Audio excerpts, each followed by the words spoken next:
everyone, today I've got the amazing Irena Zvonar with me. Irena, please could you introduce yourself and share how you were drawn to Avalon? Hello everybody, my name is Irena Zvonar and I originally come from Slovenia. I moved to England in 2003, which makes it nearly 20 years ago, 19 years ago. It's a long time. I'll never forget the first time I set foot on this land, and there was some sort of familiarity. I felt instant connection with the land. So it instantly, when I moved in 2003, I felt instantly at home. Although I absolutely love my land, my homeland, and I'm very proud of where I come from, especially because Slovenes are very prone to, just recently they got a reward for the greenest country in the world, for the sustainability, to get rid of the plastic, to look after the Mother Earth. But introducing myself, who am I? Some people know me as In a Moment. Some people know me through my photography, and I'm also very honoured to be the Glastonbury Unity Ambassador. I stand for unity through diversity. It's my way of living, it's my way of life, and this is what ties me, one of the things that ties me to Avalon. I moved to Glastonbury, or very close to Glastonbury, in 2018, before the pre-pandemic time, and I know the pandemic caused a lot of chaos at that time. However, in some ways, I felt I found time to explore the land and explore this absolutely beautiful county. And I would go for walks, and the first walk I did was go up the Tor. And I felt drawn to the place, I felt drawn to the land, I felt drawn to before I realized, I discovered all the surrounding of Glastonbury. Of course, the high street was absolutely empty because everything was shut. But it was the land that draws the Avalon, and the town itself. Of course, I love the town. It's for its diversity, and it's for freedom. I simply fell in love with the place. And working at a pilgrim center at the moment, I often help at the pilgrim center. I see people coming and returning. There's so many people who come and say, "Oh, this is my heart home. This is where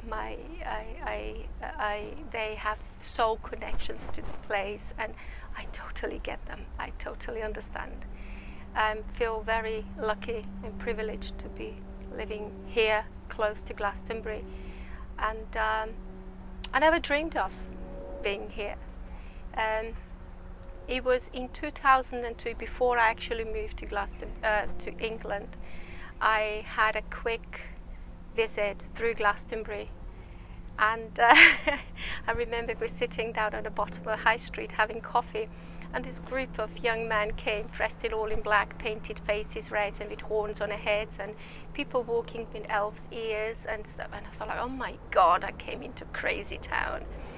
And it kind of stuck there behind, the Glastonbury was always there, but I guess life happened, and I got children, and it was a family, and at that point I didn't even know I was going to move.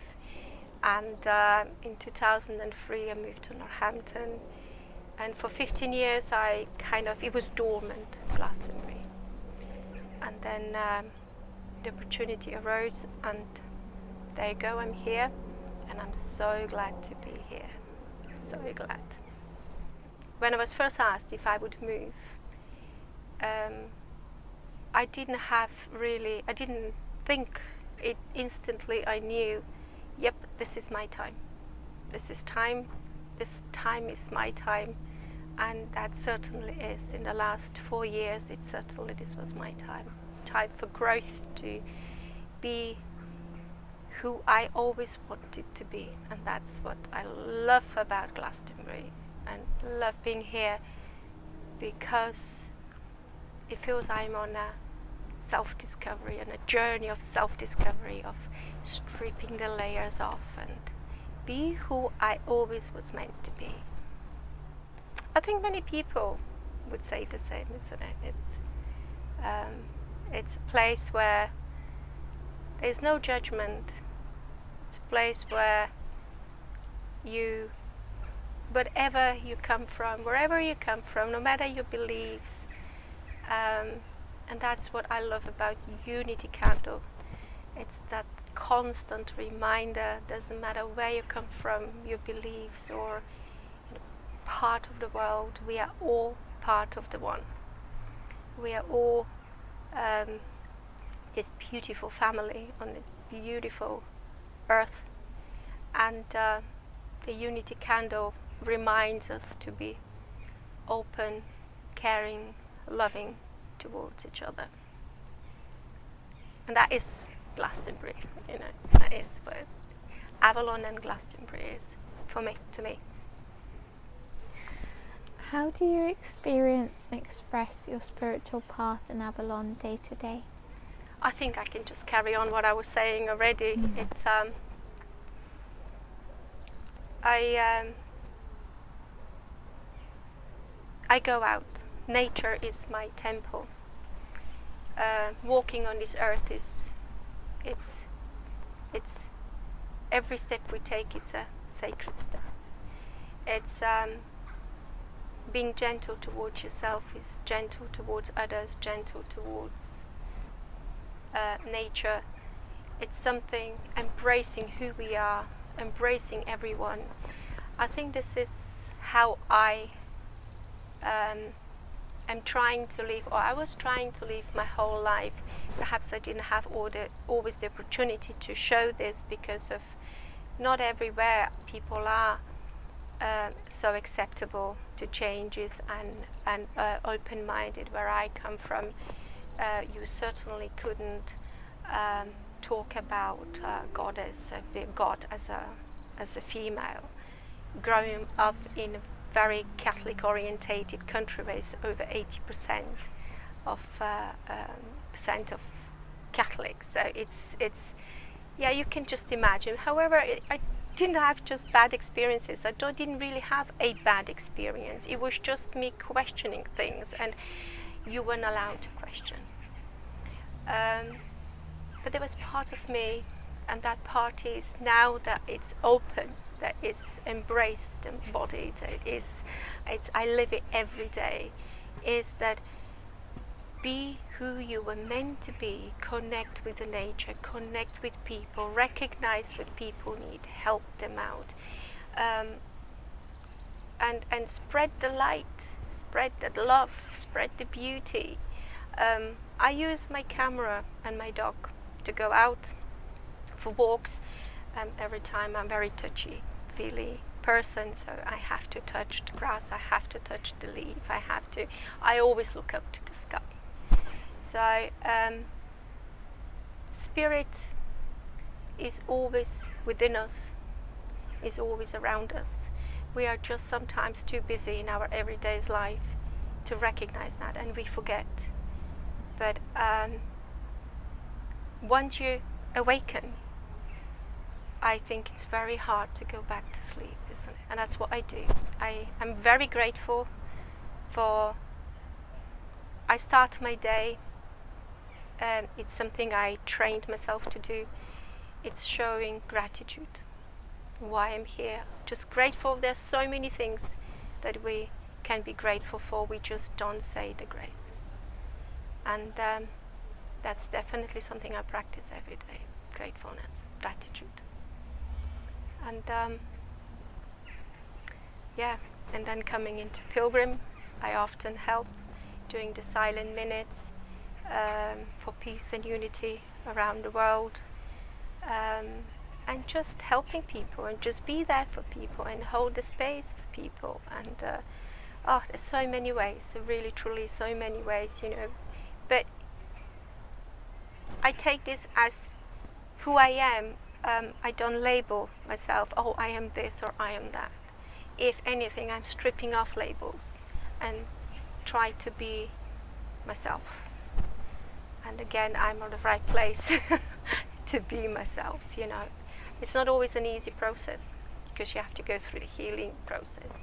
And like we were talking before, it's like a snowball effect, Sometimes you're on the top, sometimes you're on the bottom, But you don't always learn when times are hard,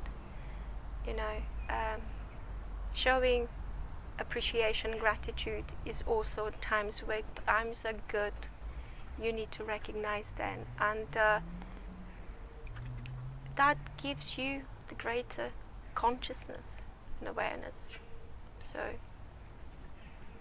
I'm just happy, bubbly to be here, and to share. I want to share this with the rest of the world, And if I can change just one person's day, change one person's day, like for example, someone is happy, if I post something, as I say something, or share the love and beauty, then I've achieved, then I achieved what I wanted to achieve.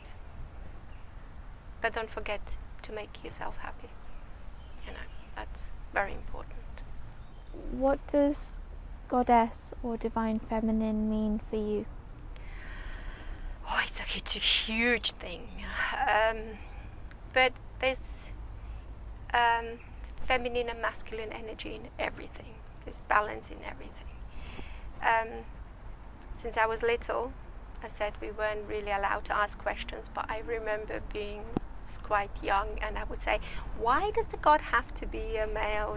Why is the goddess not the female? Because after all, it's the women who give birth. It's the women, it's the feminine energy, divine energy around us everywhere. It doesn't matter, in all living, in oceans, in trees, in the moon. And I always relate to Gaia, Mother Nature.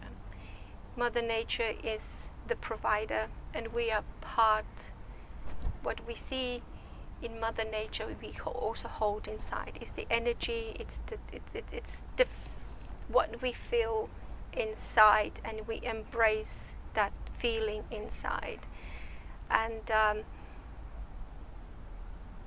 most of all, is nurturing energy, and it's motherly energy. It's love.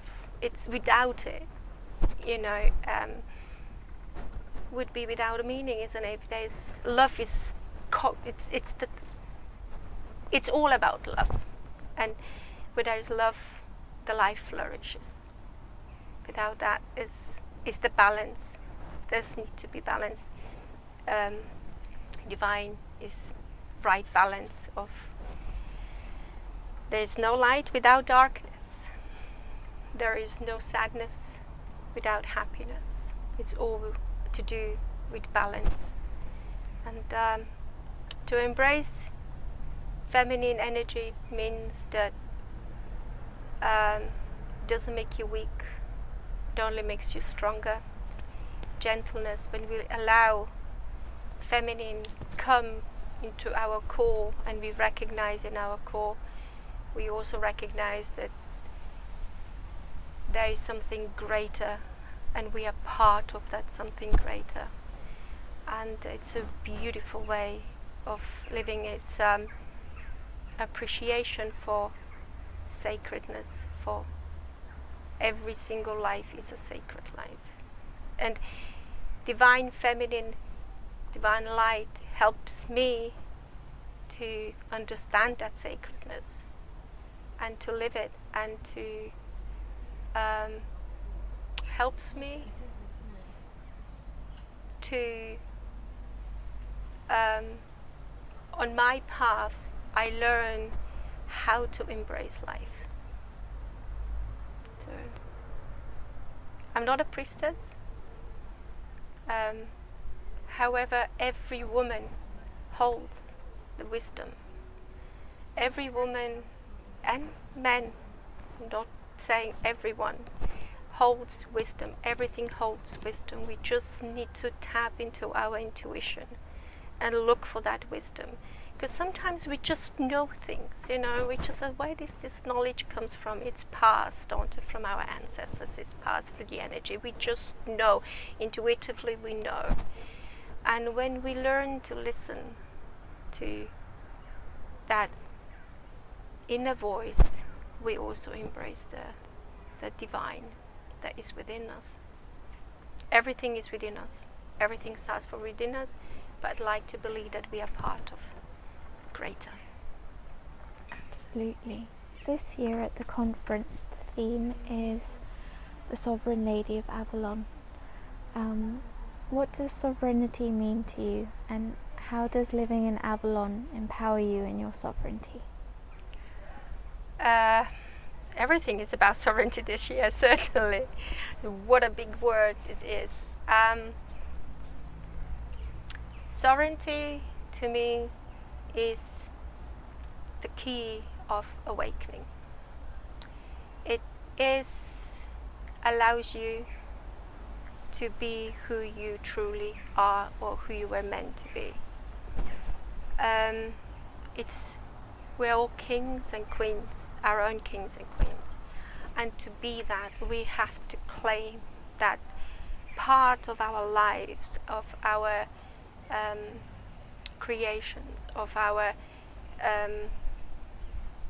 spiritual energy and power. We have to claim it back in order to discover the divine that is within us.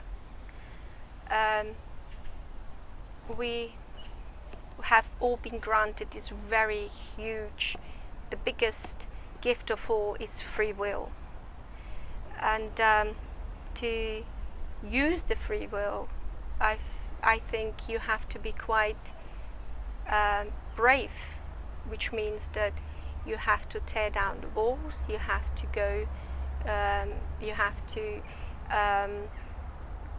go through barriers of expectations and religious views, and go and to be who you were really meant to be, is to claim that power back to you. That does mean also that when you are on this path, claiming that power you are meant to be, you are respectful towards others, others' opinions and religious views and everything else. The society has kind of the culture has created a path for us, like a default path, and to claim it back, you have to go on your own path. And with that, the choices and decisions you take are your choices and decisions alone, and you are responsible for them.